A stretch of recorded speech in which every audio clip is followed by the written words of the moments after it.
하겠습니다. 교만해진 고린도 교회 성도들이 남을 판단하는 것을 넘어 사역자의 사역과 말씀을 가지고 화면을 전환해 주세요. 사역자의 사역과 말씀을 가지고 판단하는 지경에 이르렀기에 사도 바울은 사역자가 어떤 존재인지 가르쳐주고 있습니다. 사역자는 하나님의 종이자 비밀을 맡은 자이기에 그의 사역과 말씀을 판단하는 것은 교만한 자리에 앉는 것이며, 종국에는 말씀에서 벗어날 것을 염려해서 사도 바울은 아무것도 판단하지 말 것을 강력하게 말하는 겁니다. 오늘 사도 바울의 글을 읽으면서 사역자가 무엇인가 다시 한번 생각하게 되었습니다. 나는 사역자로서 잘하고 있는가 하는 생각이 설교 준비하는 기간 내내 제 마음을 때렸습니다. 나는 성도들에게 어떤 사역자일까? 이 생각이 정말 제 마음을 불편하게 했습니다. 사역을 하다 보면 여러 가지 딜레마가 있습니다. 화면을 그중 가장 큰 딜레마는 말씀대로 전해야 되나 해야 하나, 아니면 지금 상황에 맞게 전달해야 하나는 문제입니다. 제가 처음부터 사역자 길로 나아갔다면 그런 고민이 덜하겠지만, 신앙의 어떤 전체 시간들을 보게 되면 사역자의 시간보다 성도의 시간이 2배나 많았기에 사역자의 입장도 있지만 성도의 입장, 성도들의 생각이 너무나 이런 이야기를 했을 때 어떤 생각을 할지 그런 것들을 너무 잘 이해가 됩니다. 예를 들어 보면 사역자는 하나님의 종이고 하나님의 비밀을 맡은 자이기에 사역자를 판단해서는 안 된다고 말하기는 쉬운데, 저는 하나님의 종이고 하나님의 비밀을 맡은 자이기에 저를 판단해서는 안 됩니다 라는 말이 쉽게 나오지 않습니다. 그렇게 말해도 평가할 사람은 평가하고 판단할 사람은 판단하지만 이 말이 나를 위한 말로 여겨질까 봐 그렇습니다. 그래서 제가 주제 설교를 안 하는 이유가 이런 이유 때문입니다. 정해진 본문을 따라 설교하면 내가 전하는 메시지가 오해될 일이 적습니다. 그러나 제가 어느 특정 주제의 설교를 전달하게 되면 소망교회와 같이 분란이 있던 교회는 반드시 시험 드는 사람이 나옵니다. 그 주제가 어떤 주제라 할지라도 말입니다. 또한 전하는 메시지를 최대한 객관화하여 3자의 위치에서 설명하려고 노력하는데, 이것이 잘하는 것인지에 대한 의문이 있습니다. 기본적으로 말씀을 통해 내가 더 하나님과 가까워지고 내가 더 나은 사람, 나은 믿음의 삶으로 나아가야 되는데, 3자적 입장으로 전하면 성도들이 본인의 이야기로 듣지 않고 남의 이야기로 듣기 때문입니다. 사역자도 인간인지라 성도들의 사랑을 받고 설교로 인해 누구도 상처받지 않기 원해 부담 없는 설교를 하고 싶지만, 그렇게 하는 것이 결국 타협하는 것이고, 여러분의 귀에는 좋을지 몰라도 신앙에는 결코 좋지 않음을 알고 있습니다. 그래서 이번 설교를 준비하면서 다시 한번 마음을 다잡았습니다. 제 설교로 인해 마음이 불편한 분이 있을지라도, 그로 인해 제 사역에 어떠한 불이익이 있다 할지라도 주님이 전하라는 메시지가 있다면 절대 타협하지 않고 전하겠다고 다짐했습니다. 그러니 여러분도 상처받을 생각하지 마시고 고쳐먹을 생각을 하시고 임해주길 바랍니다. 저의 기쁨은 여러분들이 신앙적으로, 삶으로 더 믿음의 사람이 되는 것이지, 여러분에게 듣기 좋은 이야기를 해서 인기남이 되고 싶은 마음 추호도 없습니다. 오늘 목사님이 엄청난 이야기를 하시려고 저렇게 이야기하나 생각이 됐을 것인데, 그런 것은 아니고 제가 노예를 다녀오면서 마음을 새롭게 하는 다짐을 했기에 앞으로 그런 마음으로 사역하겠다는 것을 알려드리는 겁니다. 오늘 본문은 계속되는 사도 바울의 질책으로 시작됩니다. 그러나 질책으로 끝나지 않고 어떻게 해야 이 교회가 발전적으로 나아갈 수 있는지 실질적인 적용의 메시지를 함께 전달됩니다. 질책이 자극적이라 눈에 띄지만 사도 바울은 질책을 하기 위해서 이 편지를 쓰는 것이 아니라 구체적인 삶의 변화를 이끌어내기 위해 쓴 것입니다. 그 방법이 무엇인지 살펴보고 본문 가운데 제가 왜 굳건한 마음을 먹었는지 배경이 되는 이야기도 있으니 함께 살펴보도록 하겠습니다. 사도 바울과 아브로는 고린도 교회 교인들을 위해 본을 보이는 삶을 살았습니다. 세상 기준으로 보면 배울 만큼 배웠고 가진 은사가 많았음에도 그런 것들로 누리지 않고 겸손하게 살았던 이유는 성도들이 자신들을 본받아 말씀에서 벗어나지 않기를 바라서였습니다. 자고로 목회자는 또는 리더는 이러한 삶을 살아야 합니다. 그의 말은 결코 교만에서 나온 말이 아닙니다. 자신을 본받아라고 말할 정도로 열심히 살았다는 증거입니다. 서울대 간 친구가 후배들에게 나처럼 공부하라고 말한다면 그것이 교만의 표현입니까? 진심 너희도 나처럼 공부해서 원하는 대학을 가라는 그런 말 아니겠습니까? 실력은 교만이 아닙니다. 저도 사도 바울처럼 저렇게 말할 수 있었으면 좋겠습니다. 사역자로서 부끄럽지 않기 위해 삶에서도 최선의 노력을 하고 정말 말씀도 일주일에 거의 30시간을 준비할 정도로 최선을 다하지만 아직 후배 목회자들에게 또는 성도분들에게 나를 닮으라는 낮자도 꺼내지 못할 정도입니다. 사도 바울은 자신의 목숨도 아끼지 않을 정도로 사역에 목숨을 걸었고 그런 그이기에 그의 성도들을 위해 이런 말을 할 수 있는 것입니다. 그러나 고린도 교회 교인들은 그렇지 못했습니다. 사도 바울이 그들의 진상, 그들의 진면목을 강력하게 고발합니다. 7절을 읽어보도록 하겠습니다.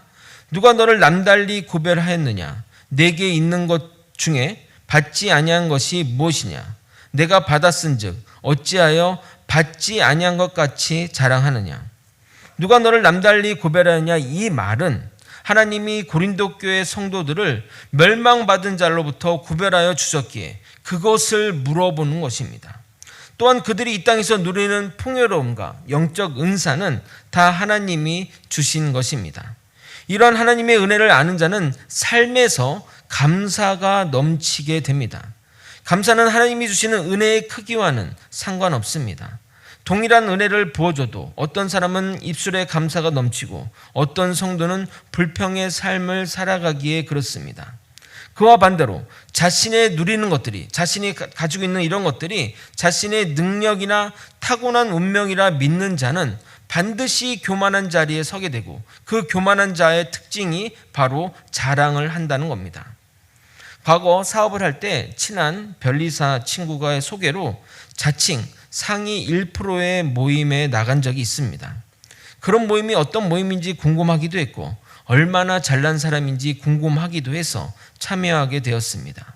흔히 사회 엘리트라고 하는 변호사, 의사, 사업가, 펀드 매니저 같은 분들이 이렇게 모였던 모임이었습니다.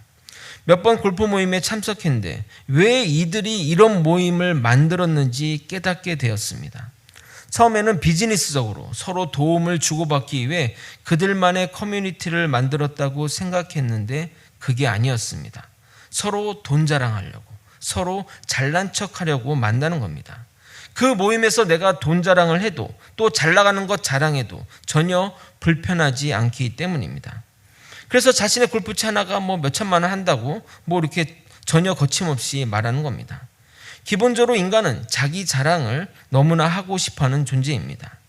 편협한 일반화일 수 있지만 돈 많고 사회적으로 잘난 사람치고 겸손한 사람을 저는 보지 못했습니다. 혹 그런 분이 여러분 앞에 겸손하다면 그분이 겸손한 게 아니라 여러분이 잘 나가지 못해서입니다. 그들은 괜히 자랑하면 불편한 일에 엮일까 봐서 아무 데서나 돈 자랑, 자기 자랑을 하지 않습니다. 성경 말씀에 부자가 천국 들어가기가 낙타가 바늘기 통과하는 것보다 어렵다고 하는데 저는 정말 동의합니다. 정말이지 돈 많으면 죄짓기 딱 좋습니다. 그런데 고린도 교회 성도들이 바로 그런 자들이었습니다. 고린도 지역은 항구 도시이자 교통의 요지였기 때문에 돈과 상업과 사람이 넘치는 도시였습니다. 성도 중에는 여러 가지 사업으로 인해 돈을 많이 번 사람이 많았고 그로 인해 기본적으로 문란했고 여러 가지 죄악도 저질렀습니다. 거기다 하나님이 이 고린도 교회 성도들에게 은사를 넘치도록 부어주었습니다. 은사가 있다는 것이 믿음 좋음의 지표가 아닌데도 자신들이 대단한 믿음의 사람인 양 행동했습니다. 그래서 그들은 모든 것을 주신 하나님께 감사하기보다는 자랑을 일삼았던 겁니다. 결국 교만의 끝은 하나님을 향하기에 너희가 스스로 왕이 되었냐고 말하는 것입니다. 그래서 사도 바울은 조금 비꼬는 말로 정말 너희들이 왕이 되었으면 좋겠다고 말하는 겁니다. 8절입니다. 너희가 이미 배부르며 이미 풍성하며 우리 없이도 왕이 되었도다. 우리가 너희와 함께 왕노릇하기 위하여 참으로 너희가 왕이 되기를 원하노라. 이어서 사도 바울은 자신의 예를 들면서 그들의 잘못된 생각을 고치려 합니다. 너희들이 사회적으로 성공하고 은사가 많기에 너희가 믿음을 좋다고 생각하는데, 너희 스스로 네가 믿음이 좋다고 생각하는데, 그래서 상대방을 평가하고 심지어 사역자들까지 잣대에 올려 평가하는데, 정작 우리는 주님을 위해 모든 것을 버리고 나서지만 비참한 인생을 산다고 말합니다. 9절을 읽어드려 하겠습니다. 내가 생각하건대 하나님의 사도인 우리를 죽이기로 작정된 자 같이 끄트머리에 두셨음에 우리는 세계 곧 천사와 사람에게 구경거리가 되었노라. 사도 바울의 이 표현은 그 사람들만 아는 그런 표현인지라 그 배경을 간단하게 설명드리도록 하겠습니다. 로마 군대가 전쟁터에서 승리하고 개선하게 되면 가장 먼저 전쟁 영웅들이, 전쟁의 장수들이 입장하고 그 뒤를 이어 병사가 뒤를 따르고 맨 마지막에 줄에 묶여 포로들이 들어옵니다. 당시 로마 군대가 전쟁에 돌아오게 되면 전쟁의 포로들을 살려서 돌아오는데, 전쟁의 승리를 극대화하기 위해 행진이 맞춰지면 공개적으로 그들을 처형하기도 하고 검투사로 원형 경기장에 보내거나 노예로 팔아버리기도 합니다. 로마 시민은 적군의 포로들이 지나가면 돌을 던지거나 침을 뱉거나 조롱을 합니다. 이 얼마나 비참한 처지입니까? 그 신분이, 그런 존재가 자신들이라고 사도 바울은 이야기하고 있는 겁니다. 그러므로 사도들은 하나님께 온 인생과 모든 것을 바쳤는데 전쟁 포로처럼 맨 끄트머리에 서서 생과 사에 걸쳐 있다고 고백하는 겁니다. 반면 고린도 교인들은 왕노릇하고 있으니 무엇이 진짜 믿음인지 확연하게 대조하는 것입니다. 저는 경험적으로 확실하게 아니라고 말할 수 있는 것은 기복신앙은 기독교 신앙이 아니라는 겁니다. 한동안 한국교회는 예수 믿으면 내 영혼이 잘된 같이 범사에 잘되고 강건해진다는 삼박자의 복을 강조했습니다. 예수 믿으면 영혼이 잘되는 것은 인정하지만 범사에 잘되고 강건해지는 것은 절대 인정 못합니다. 예수 믿으면 부자 되고 예수 믿으면 하는 사업이 잘 된다고 하는데, 저는 예수 믿고 더욱 가난해졌고 예수 제대로 믿어 사업 접어야 했습니다. 예수를 믿는데 어떻게 왕노릇을 할 수 있습니까? 종노릇하는 게 당연하지 않습니까? 예수를 믿으면 믿을수록 우리는 예수를 닮아가려고 노력하지 않겠냐, 이 말입니다. 그러면 예수님의 삶은 버림과 내려놓음과 자기 희생의 삶을 사셨는데 그 예수님의 삶에서 왕 같은 삶이 가당키나 하냐, 이 말입니다. 이어서 사도 바울은 고린도 교인들의 삶과 사도들의 삶을 직접 비교합니다. 우리는 그리스도 때문에 어리석은 자가 되었는데 너희는 그리스도 때문에 지혜로운 사람이 되었고, 우리는 약하나 너희는 강하며, 너희는 존대받으나 우리는 천대받고 있으며, 지금 전까지 우리는 굶주리고 목마르고 헐벗고 매맞으며 집 없이 돌아다니며 생활하며 생활비를 위해 손수 일해야 했으며, 욕을 먹어도 축복하고 핍박당해도 참고 비방을 당해도 좋은 말로 달래니 우리는 세상의 쓰레기와 찌꺼기 같은 존재라고 말합니다. 10절에서 13절을 천천히 읽어드리도록 하겠습니다. 우리는 그리스도 때문에 어리석으나 너희는 그리스도 안에서 지혜롭고, 우리는 약하나 너희는 강하고, 너희는 존귀하나 우리는 비천하여 바로 이 시각까지 우리가 줄이고 목마르며 헐벗고 매맞으며 정처가 없고 또 수고하여 친히 손으로 일을 하며 모욕을 당한 즉 축복하고 박해를 받은 즉 참고 비방을 받은 즉 권면하니 우리가 지금까지 세상의 더러운 것과 만물의 찌꺼기같이 되었도다. 사도 바울의 이 자전적인 이 고백이 같은 사역자로서 너무나 공감이 되고 마음에 와 닿았습니다. 물론 정도의 차이는 있겠지만 이러한 경험이나 감정이 없었다면 정말 사역자의 삶을 제대로 살았는지 묻고 싶을 정도입니다.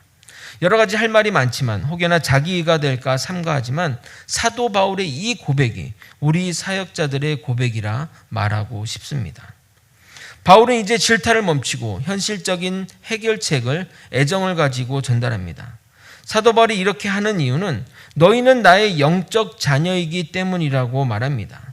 그런데 그 표현이 너무나 멋있습니다. 예수 안에서 내가 복음으로 너희를 낳았다고 말입니다. 14절 15절을 여러분이 한번 읽어보도록 하겠습니다. 함께 읽겠습니다. 시작.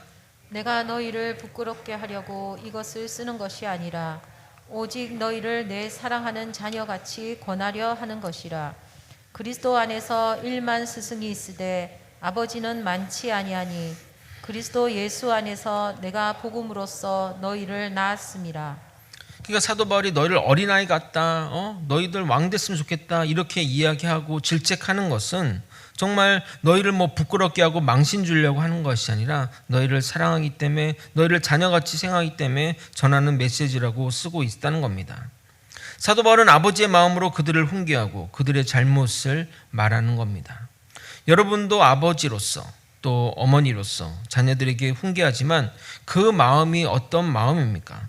그 녀석 잘 되면 나중에 덕보려고 그렇게 하십니까? 이 녀석 잘 되면 내가 노후에 편하게 살겠지 하며 자녀를 가르치는 부모가 있으십니까? 그 녀석이 잘 되는, 그 녀석이 혼자라도 잘 되길 바라는 마음으로 그렇게 하는 것 아닙니까? 저는 집에서 아이들에게 공부하는 이야기를 잘 하는 편은 아니지만 가끔 핸드폰을 붙잡고 하루 종일 있는 모습을 보면 화가 날 때가 있습니다. 나중에 후회하지 말고 공부 좀 하라고 하면 자신들을 위해서 하는 말임에도 불구하고 남의 일처럼 행동하는 걸 보면 답답함을 느낍니다. 그러나 정말 자녀들이 정말 신앙적으로 세상에서 잘 살았으면 좋겠습니다. 자식을 향한 부모의 마음이 다 이러한 마음이라 생각합니다. 마찬가지로 사도 바울도 고린도 교회 행동에 답답함을 느꼈을 것이고 그래서 질타도 하고 혼을 낸 것입니다. 하지만 그 중심에는 자녀를 사랑하는 아버지의 마음인 것입니다. 제가 좋아하는 목회자분이 있는데 그분이 종종 나이가 드는 것이 너무 좋다고 말해서 에이, 설마 나이가 드는 게 좋을 리가 있나? 그냥 하는 소리지라고 생각했는데 최근 저도 나이가 들었으면 좋겠다는 생각을 많이 하고 있습니다. 한국 사회는 나이에 따른 연공서열을 벗어나기 힘듭니다. 청년 사역을 할 때는 그런 경험을 못했는데 저보다 나이가 드신 분들을 대하다 보니 한계가 느껴질 때가 종종 있습니다. 그래서 제가 전하는 메시지와 여러분의 생각이 다르면 나이도 어린 것이 라는 말이 나오는 겁니다. 저는 저의 나이와 연소함 때문에 하나님의 말씀이 동급으로 취급되는 것이 싫습니다. 제가 전하는 메시지가 하나님처럼 존귀하게 취급되길 바랍니다. 그래서 사도 바울처럼 무섭게 성도들을 질타해도 자녀를 사랑하는 아버지의 애정어린 말로 받아들여지기를 원합니다. 그러려면 저와 성도분 간에 많은 시간이 필요하고 저의 연륜도 같이 올라가야 할 것입니다. 궁극적으로 제가 소망교회의 영적인 아버지가 되는 것이 바람직한 모습일 것입니다. 그러나 제가 지금 아버지 임내 하면 그것이 맞는 말일지라도 반감이 생기게 마련입니다. 그렇게 되려면 시간이 많이 필요합니다. 그러니 저도 조급하게 사역하지 않을 생각이니 여러분도 저를 조급한 마음으로 바라보지 않고 넉넉한 마음으로 서로를 바라보며 믿음 안에서 성장해 나가는 사이가 되길 예수님의 이름으로 소망합니다. 사도 바울의 현실적인 적용 첫 번째는 사도 바울을 본받는 자가 되어라입니다. 16절입니다. 그러므로 내가 너희에게 권하노니 너희는 나를 본받는 자가 되라. 듣기에 따라서는 매우 교만한 말처럼 들릴 수 있습니다. 아니 예수님을 본받으라고 해야지 자신을 본받으라고 하니 말입니다. 그러나 어린아이와 같은 고린도 교회 성도들에게 가장 현실적인 조언입니다. 생각해 보십시오. 이제 걸음마를 뗀 아이에게 100m 달리기를 하라는 것이 말이 됩니까? 그들에게 예수를 본받으라는 말은 달리기도 전에 포기하라는 것과 마찬가지입니다. 원수에게 복수만 안 해도 대단한데 사랑하라니요. 오른뺨을 맞으면 양싸대기를 올려야 하는데 왼뺨을 대라는 것이 말이 됩니까? 교회마다 표어로 구호로 예수님을 닮자라고 외치는데 왜 이렇게 예수님을 닮은 사람이 없습니까? 교회마다 제자 훈련을 통해 매년 기수별로 많은 제자들이 나오는데 왜 예수님의 제자가 하나도 없습니까? 우리 같은 인간이 어찌 예수님을 닮겠으며 예수님의 제자의 삶을 살 수 있겠습니까? 예수님은 제자의 삶을 살기 원해 자신을 따르는 자들에게 이렇게 말씀하셨습니다.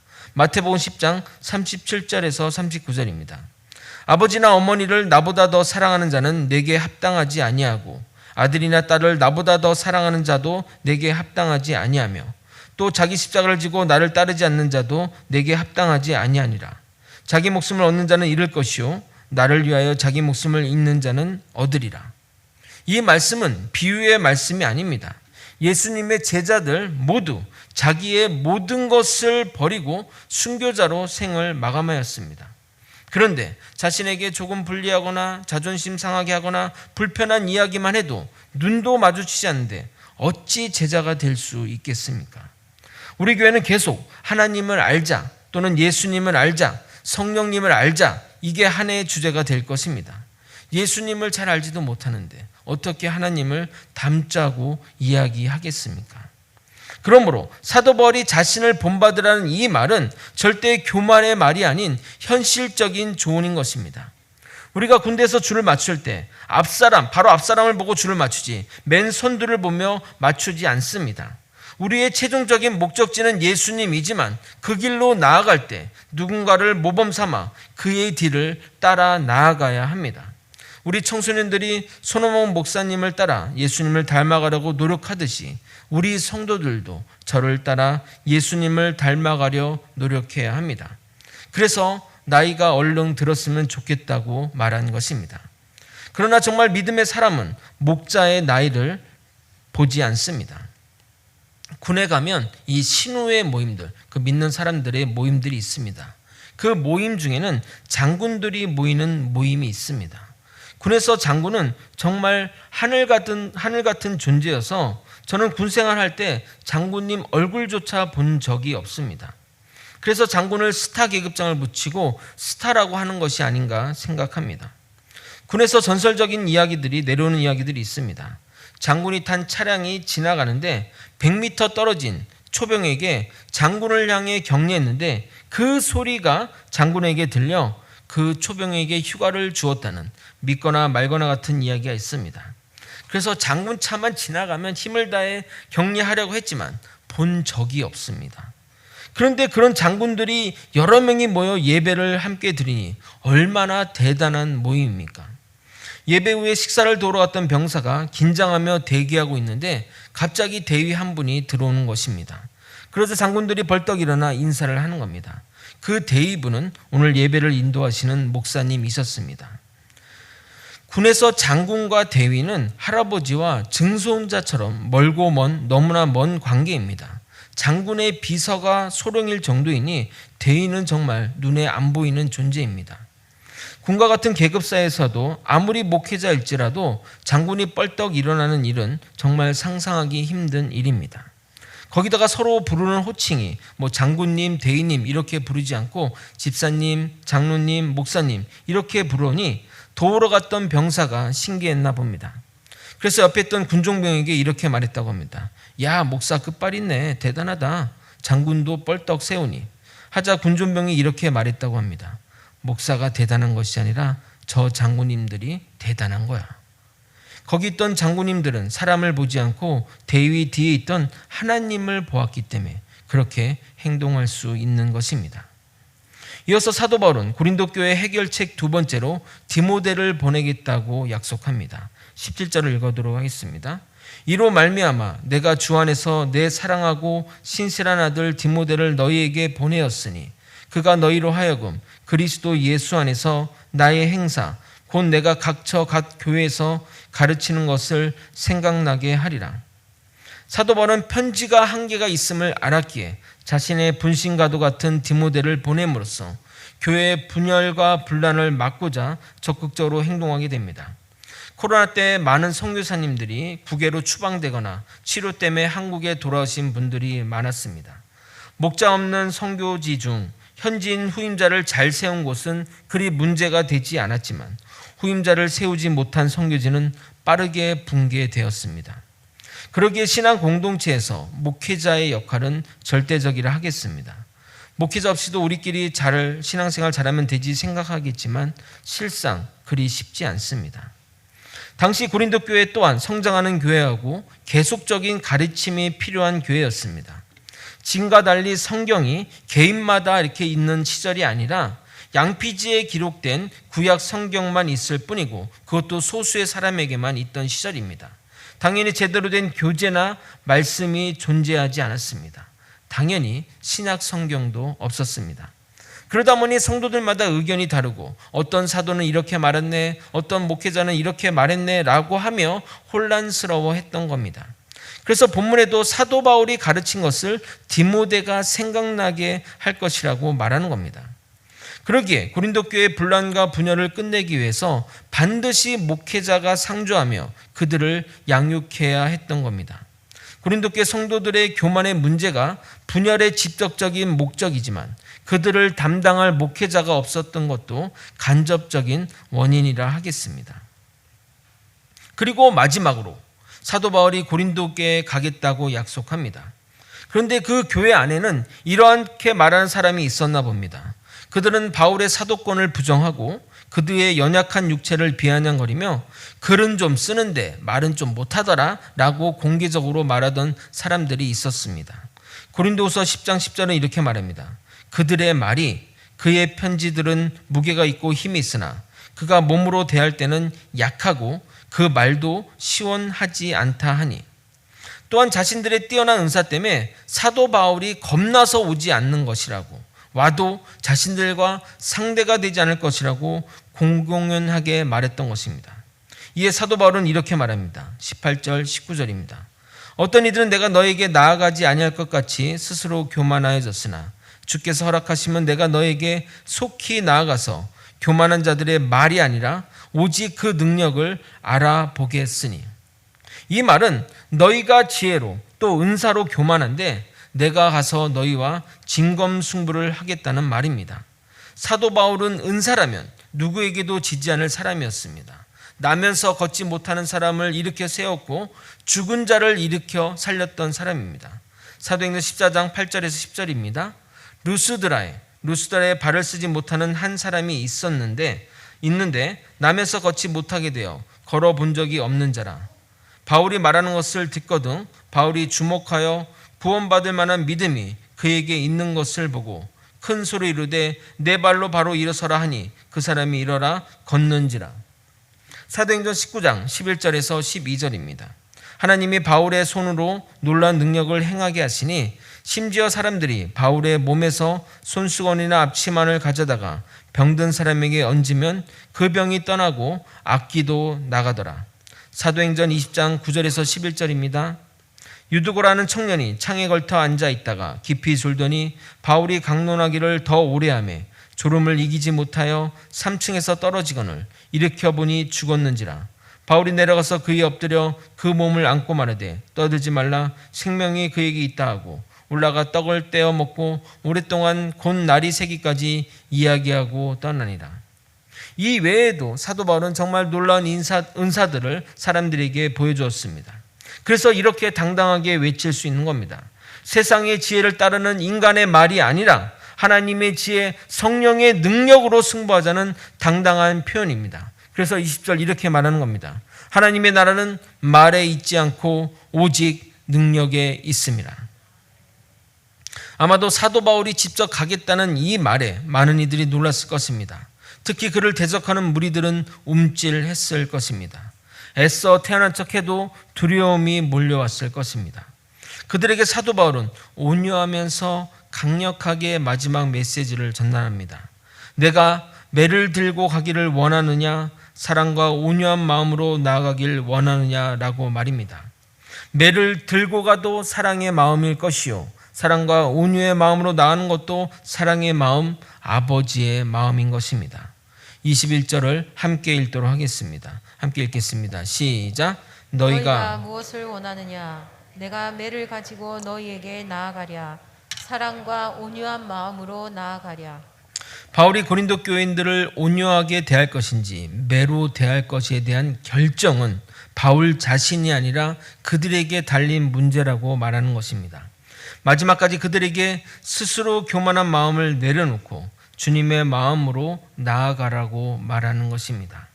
온유하면서 부드럽고 강력하고 단호한 권면이라 하겠습니다. 사도 바울의 이런 깊이 있는 권면을 배우고 싶다는 생각이 들었습니다. 말씀을 정리하겠습니다. 고린도 교회 교인들은 자신에게 허락된 모든 것이 다 자신의 능력으로 된 줄 알고 교만해졌고 자랑이 넘쳤습니다. 그런 그들에게 사도 바울은 목회자의 삶을 이야기하며 예수님의 제자된 삶은 세상의 더러운 것과 만물의 찌꺼기와 같은 인생이라고 고백합니다. 그것이 참된 제자의 삶이며 예수님이 걸어오신 삶이라고 이야기하는 것입니다. 그럼에도 그들이 그 길을 가는 것은 주님이 그들에게 주신 은혜가 너무나 감사해서입니다. 그래서 주님의 은혜를 아는 자는 감사가 넘치는 삶을 사는 것입니다. 더 나아가 사도 바울은 자신을 배격하고 은혜를 배신으로 갚는 고린도 교회 교인들에게 아버지의 심정으로 그들의 잘못을 토로하며 그가 할 수 있는 모든 것으로 그들의 신앙을 바로 세우려고 합니다. 먼저 모범된 삶으로 그들의 본이 되었고 디모데를 보내고 자신이 직접 나아감으로 그들을 세우려고 합니다. 사도 바울도 인간인지라 자신을 배척하는 고린도 교회는 정말 가고 싶지 않은 곳이었을 것입니다. 그러나 사도 바울이 그렇게까지 할 수 있는 것은 주님의 큰 은혜 때문입니다. 그것이 아니면 도저히 그의 행동을 설명할 수가 없습니다. 사랑하는 거제 소망교회 성도 여러분, 여러분은 주님의 큰 은혜를 경험하셨습니까? 그럼 여러분의 삶을 돌이켜보시기 바랍니다. 여러분의 입술의 언어를 살펴보시기 바랍니다. 감사가 넘치십니까? 불평과 불만과 자기 자랑이 넘치십니까? 주님이 우리에게 베푸신 은혜를 정말 아는 자라면 입술에 감사가 끊임없이 뿜어져 나와야 할 것입니다. 더 나아가 예수님이 걸어가신 길로 나아가야 할 것입니다. 사도 바울처럼 어떠한 굴욕과 멸시에도 갖은 수고와 노력을 다하는 사람이 되어야 할 것입니다. 구원자 되신 예수님을 배반하는 우리를 향해 자기 사랑을 완성하신 예수님처럼 말입니다.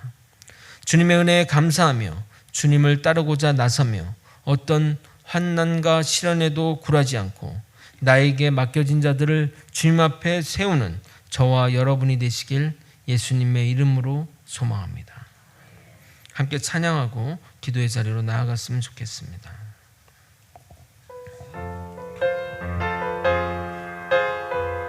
아버지, 당신의 마음이 있는 곳에, 당신의 마음이 있는 곳에 나의 마음이 있기를 원해요. 아버지, 당신의 눈물이 고인 곳에 나의 눈물이 고이길 원해요. 아버지, 당신이 바라보는 영혼에게 나의 두 눈이 향하길 원해요. 아버지, 당신이 울고 있는 어두운 땅에 나의 두 발이 향하길 원해요. 나의 마음이 아버지의 마음 알아. 내 모든 뜻 아버지의 뜻이 될 수 있기를 나의 온몸이 아버지의 마음 알아. 내 모든 삶 당신의 손. 다시 한번 처음부터 찬양하도록 하겠습니다. 아버지, 당신의 마음이 있는 곳에 나의 마음이 있기를 원해요. 아버지, 당신의 눈물이 고인 곳에 나의 눈물이 고이길 원해요. 아버지, 당신이 바라보는 영혼에게 나의 두 눈이 향하길 원해요. 아버지, 당신이 울고 있는 어두운 땅에 나의 두 발이 향하길 원해요. 나의 마음이 아버지의 마음 알아. 내 모든 뜻 아버지의 뜻이 될 수 있기를. 나의 온몸이 아버지의 마음 알아. 내 모든 삶 당신의 삶, 나의 마음이 아버지의 마음 알아. 나의 마음이 아버지의 마음 알아. 내 모든 뜻 아버지의 뜻이 될 수 있기를. 나의 온몸이 아버지의 마음 알아. 내 모든 삶 당신의 삶 되기를. 사도 바울의 마음을 제가 마음을 대입해서 한번 생각해 봤습니다. 자신에 대해서 그렇게 험담하고 또 말도 못하는 주제, 또 몸도 연약한 주제, 그렇게 비꼬고 하는 그 성도들을 향해서도 끝까지 아버지의 마음으로 그들을 보듬어안는 것들을 보면서 그 사도 바울의 마음이 오늘 찬양의 가사처럼 그 마음이 아닐까 생각했습니다. 아버지 하나님, 당신의 마음이 있는 곳에 내가 있기를 원하기 때문에 내가 그것들을 싫어할지라도, 힘들지라도, 정말 가는 것이 곤욕일지라도 하나님의 마음을 품고 그 자리로 나아간 것입니다. 우리 믿는 사람의 마음은 이래야 됩니다. 우리 사역자들도 마찬가지고 너무 힘들고 괴롭고 고난스러울지라도 하나님이 그곳에 가라고 한다면 하나님의 뜻대로 순종하며 나아가는 것이 믿는 자의 삶이라 생각합니다. 사도 바울의 그 마음이 우리의 마음이 되길 원하고, 우리 또한 우리에게 맡겨진 일들을 아버지 정말 불평과 불만으로 하기보다는 감사로 여기며 나아가는 자 되길 원합니다. 여러분이 이곳에 있는 것은 결코 우연이 아닙니다. 하나님의 뜻 가운데 주어진 일임을 믿고 신뢰하며 살아가기를 소망합니다. 다 함께 주님의 이름만 부르고 통성으로 기도하시겠습니다. 주여! 하나님 아버지, 하나님의 눈물이 고인 곳에 아버지 나의 눈물이 고기를 원하고, 아버지 하나님이 향하신 그 영혼을 향해 아버지 우리의 마음이, 우리의 전심이 향하길 원합니다. 아버지 사도 바울도 인간인지라 아버지 정말 여러가지 괴로움 속에서 아버지 사역을 감당하고 있었습니다. 어찌 자기를 정말 포로, 마지막 포로, 죽음을 앞둔 그 포로라고 얘기하며 쓰레기와 아버지 찌꺼기 같다고 표현할 수 있겠습니까? 그럼에도 불구하고 사도 바울은 그 길을 갈 수 있었던 것은 하나님의 뜻 가운데 하나님의 눈물이 머무는 곳에 향하는 그 사명 때문이었으라 확신합니다. 아버지, 우리에게 붙여진 영혼들이 있습니다. 우리의 자녀들, 친척들, 아버지 주변 사람들, 아버지 그 영혼들이 죽음으로 간다고 한다면 아버지 그 영혼들을 그렇게 내버려 두어서는 안 될 줄 믿습니다. 하나님 아버지, 정말 나에게 맡겨진 이 영혼들을 끝까지 책임지며 하나님의 마음을 품고 살아갈 수 있도록 이끌어 주시옵소서. 세상에서는 다양한 이야기들을 할 것이며 세상에서는 아버지 우리를 유혹하는 일들이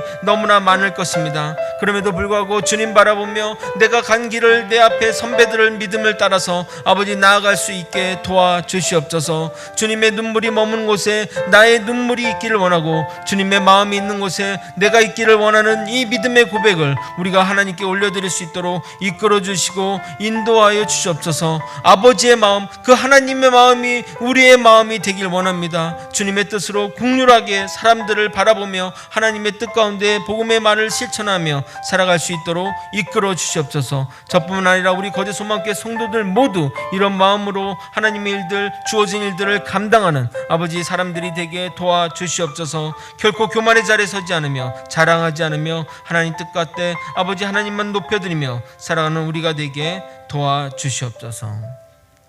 하나님 아버지, 하나님이 가라고 하는 곳에, 하나님의 마음에 있는 곳에 아버지 우리가 가기를 원하고 그곳에 눈물을 흘리며 살아가기를 소망합니다. 사도 바울의 이 고백이 우리의 고백이 되길 원하고 어떠한 상황에서도 주님 바라보며 살아갈 수 있게 도와주시옵소서. 주님, 우리에게 주어진 사람들이 있습니다. 우리에게 가족들, 우리의 친지들, 또 우리의 주변 사람들, 사랑하는 사람들이 아직 죽음의 길에서 벗어나지 못하고 아버지 헤매고 있는 사실들을 바라보며 하나님의 뜻으로 사명으로 받아가지며 그 영혼들을 구해낼 수 있도록 이끌어 주시옵소서. 주님의 눈물이 있는 곳에 우리의 눈물이 가하며 그들을 바라보며 사랑으로 품고 나아갈 수 있도록 이끌어 주시옵소서. 간구하며 지금은 우리 구주 예수 그리스도의 은혜와 우리 하나님 아버지의 크신 사랑과 성령 하나님의 감동감화 교통 역사하시는 귀한 은총이 주님이 우리에게 베푸신 은혜를 깨달아 감사로 영광 돌리며 내게 맡겨진 영혼이 바로 서도록 아버지의 심정으로 나아가는 그 성도님의 마음과 영혼과 육신의 건강과 그 가정과 사업과 직장과 모든 것 위에 이제로부터 영원히 함께 있을지어다. 아멘.